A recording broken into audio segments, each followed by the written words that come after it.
Hi everyone. In today's tutorial, we will show you how to do competitive research with Claude AI. This is a smart way to analyze competitors, gather insights, and improve your business or marketing strategies using AI. Let's get started.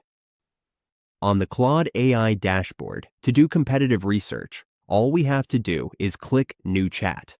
Once we are in the New Chat, we simply click the plus sign and then select Web Search so we can do deeper research for our competitive analysis.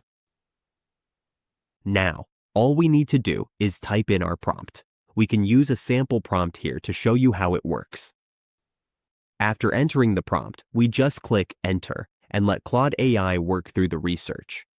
As you can see, it can even provide Word documents if needed.